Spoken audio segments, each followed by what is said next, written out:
saves. Gol! Timor Leste. Saya kira memang dikatakan bukan lagi di minit-minit akhir, malah di saat-saat akhir.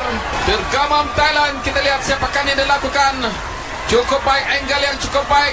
ขอบคุณทางหน่วยงานทุกหน่วยงานภายใต้รัฐบาลไทยโดยท่านนายกเศรษฐาทวีสินนะคะที่ Seketika Asia Tenggara kaget hasil laga perdana SEA Games 2025 tadi malam. Timor Leste di luar dugaan kalahkan Thailand 1-0 lewat gol di menit akhir. Madam Pang langsung buat pernyataan mengejutkan begini ke publik. Bahkan pelatih Thailand akui malu besar. Wah, kok bisa? Benarkah demikian? Yes, alhamdulillah, akhirnya ada kejutan spesial. Calvin Verdong lagi-lagi dapat sorotan besar di Eropa. Apakah berhasil cetak gol perdana untuk timnya Lille di lanjutan Liga Prancis? Temukan jawabannya di sini. Nah, ini baru super mantap surantap. Begini pernyataan jujur Waketum PSSI Zainuddin Amali usai Timnas Indonesia U22 tiba di Thailand dan lakukan persiapan matang. Wah, kira-kira keputusan apa yang beliau ambil? Yuk simak video ini sampai selesai. In every roar, we rise as one. Garuda is more than a team. It's a nation. Join the roar. Yuk buat kamu semua yang ngaku fans Timnas Indonesia sejati, wajib banget subscribe channel ini dulu ya. Terima kasih guys. Dilansir dari situs web fiksi Garuda tepat hari ini, ketegangan terasa di ruang media selepas pertandingan antara Timnas Thailand U22 melawan Timor Leste U22 pada laga perdana SEA Games 2025 yang digelar di Stadion Raja Mangala, Bangkok malam tadi. Kemenangan yang semestinya diraih oleh Timnas Thailand U22 berubah menjadi kekalahan pahit 1-0 setelah gol tunggal Muzinho di menit ke-85 membuat Timor Leste mencatatkan kejutan besar dalam kompetisi sepak bola regional ini. Sesaat setelah peluit panjang berbunyi, Madam Pang, nama yang tak asing di dunia sepak bola Thailand, langsung menuju ke ruang wawancara dengan wajah yang dipenuhi ekspresi marah dan kecewa. Tanpa bisa menyembunyikan perasaan frustrasinya, ia mengungkapkan perasaan kecewa yang mendalam, terutama karena tim tuan rumah harus menanggung kekalahan memalukan di hadapan publik sendiri. Ini adalah kekalahan yang sangat memalukan, ujar Madam Pang dengan nada yang tegas dan penuh emosi. Sebagai tuan rumah, kita harus memberikan contoh yang baik dan ini bukanlah yang kita harapkan.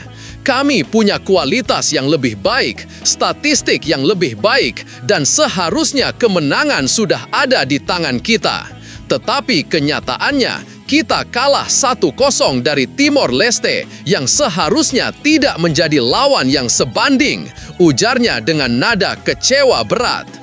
Bagi negara tuan rumah yang selama ini dikenal dengan kekuatan sepak bolanya, terutama di level Timnas U22, kekalahan dari Timor Leste yang pada banyak orang dianggap sebagai tim underdog adalah sebuah tamparan keras. Bahkan lebih dari itu, kemenangan yang sudah ada di depan mata seolah sirna hanya dalam sekejap. Pasalnya, meski Timnas Thailand U22 tampil dominan sepanjang pertandingan dengan statistik yang sangat superior, justru Timor Leste yang berhasil mencetak gol kemenangan di menit-menit terakhir laga. Jika dilihat dari statistik, hampir tidak ada yang bisa menyangka Thailand akan mengalami kekalahan. Statistik penguasaan bola mengungkapkan bahwa Timnas Thailand mendominasi jalannya pertandingan dengan 80% penguasaan bola, sebuah angka yang mencerminkan hampir totalnya kontrol permainan yang mereka miliki. Lebih mengejutkan lagi, timnas Thailand mampu melepaskan 20 tembakan on target, sementara Timor Leste hanya memiliki 1 peluang matang yang berhasil menjadi gol. Namun, dalam sepak bola, hasil akhir tak selalu berbanding lurus dengan angka-angka statistik tersebut. Pada kenyataannya, Thailand yang tampil superior justru tidak mampu memanfaatkan dominasi mereka, sementara Timor Leste yang terhimpit oleh tekanan sepanjang pertandingan mampu tampil efisien dengan memanfaatkan satu-satunya peluang emas mereka. Kegagalan Thailand mencetak gol meski mendominasi permainan semakin menambah rasa kecewa. Semua peluang yang tercipta melalui serangan-serangan tajam, termasuk sepakan keras dari jarak jauh dan sundulan-sundulan yang mengarah ke gawang, gagal berbuah hasil. Penampilan gemilang kiper Timor Leste yang tampil luar biasa dengan beberapa penyelamatan krusial juga menjadi salah satu alasan mengapa Thailand gagal meraih kemenangan.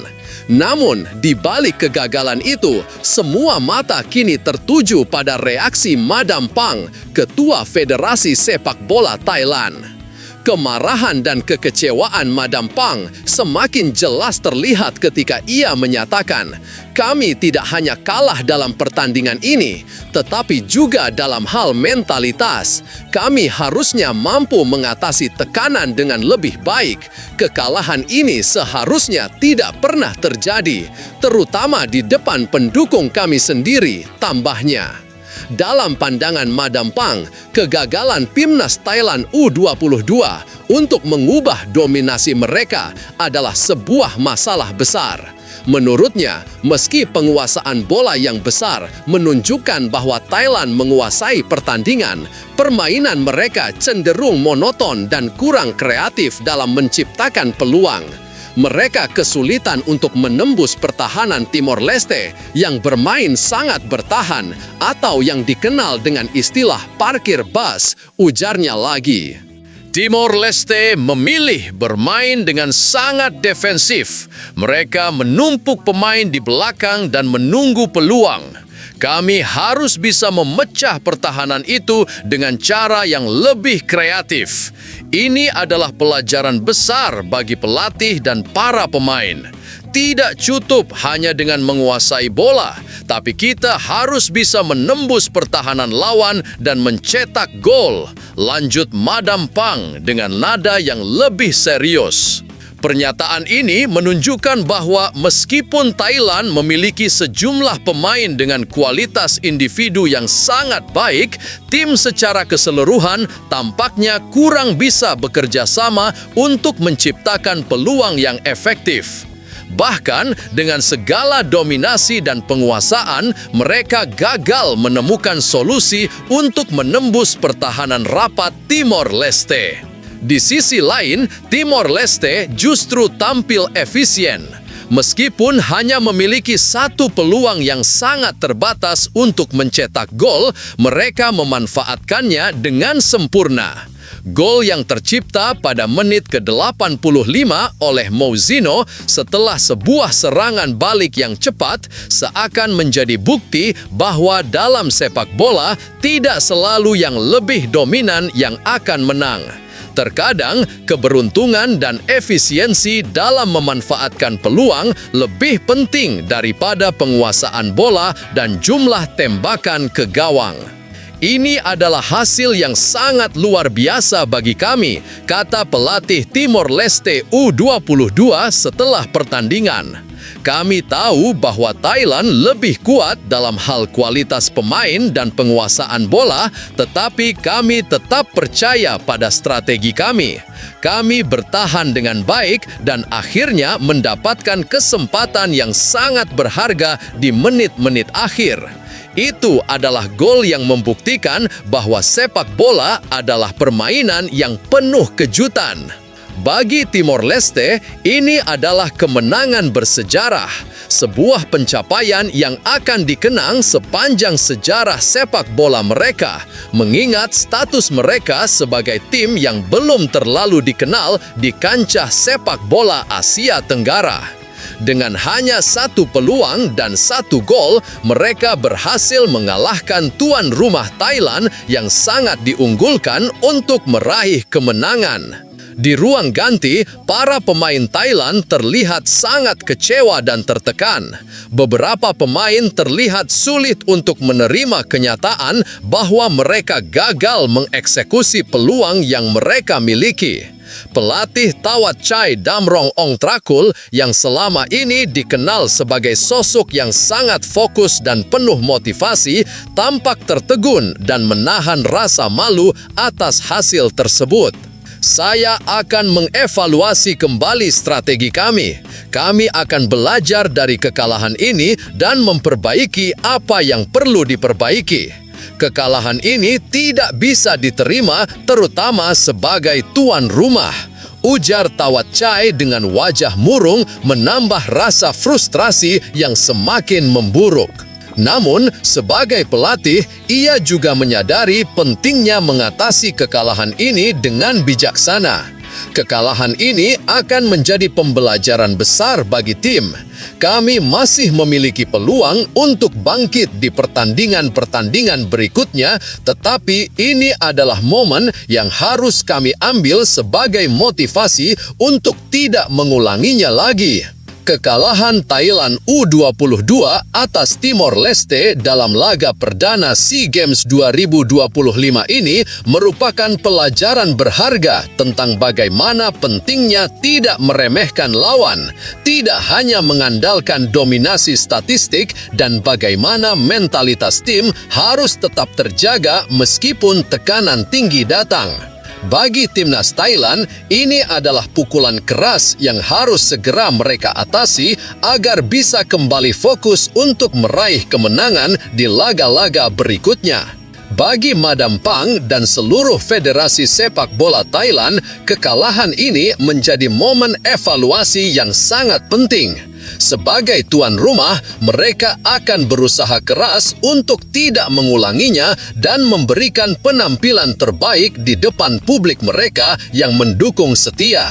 Namun yang jelas, satu hal yang pasti, kejutan besar ini akan menjadi cerita yang akan dikenang dalam sejarah sepak bola Asia Tenggara.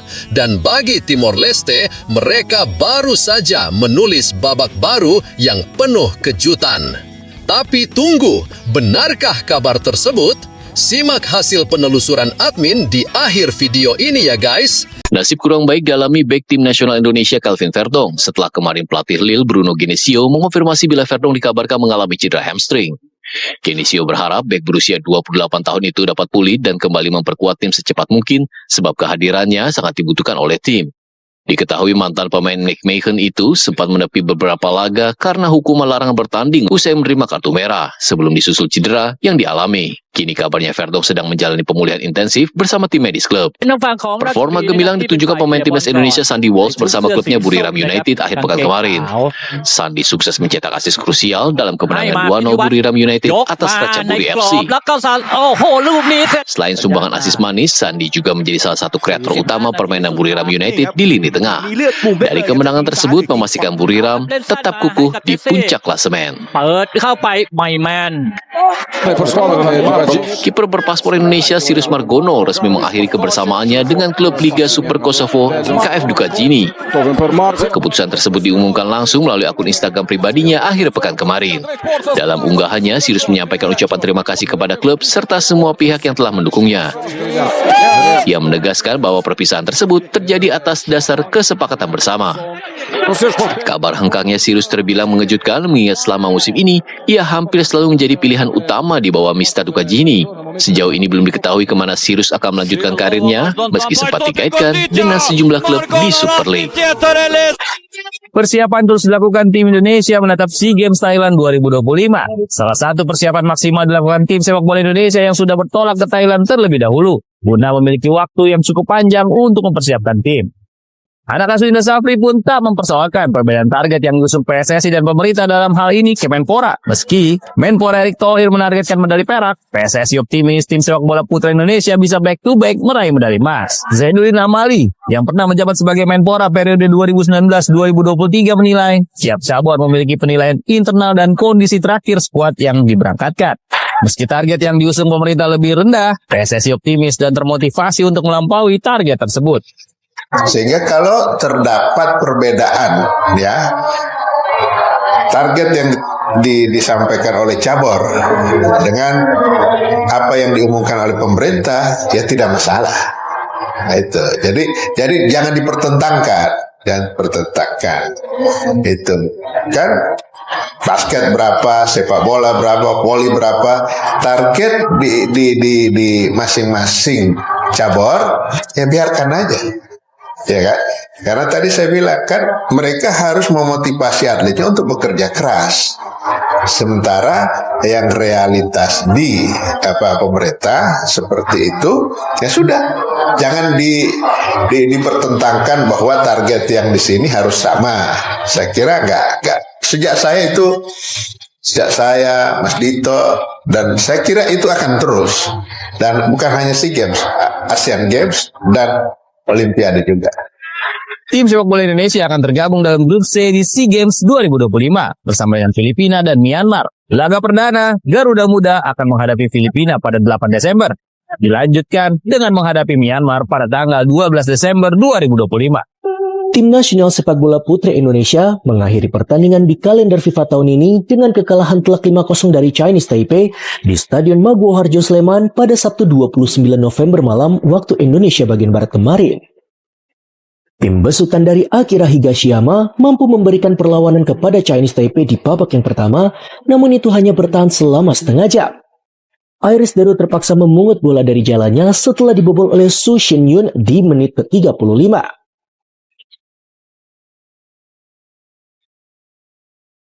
Usin Hui selanjutnya menggandakan keunggulan menjelang babak pertama usai. Gea Yumanda kemudian mencetakkan gol bunuh diri tepatnya pada menit ke-70 yang membuat Taiwan unggul 3-0. Chen Yuqin dan juga Su Yiyun selanjutnya menggenapi kemenangan Chinese Taipei pada menit ke-75 dan juga 88.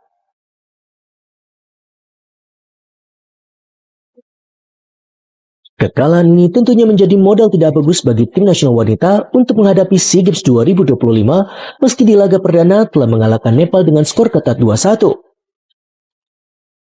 Banyak kekurangan yang perlu dibenahi oleh Higashiyama sebelum mereka berlaga di SEA Games 2025 yang akan dimulai pada 4 Desember nanti.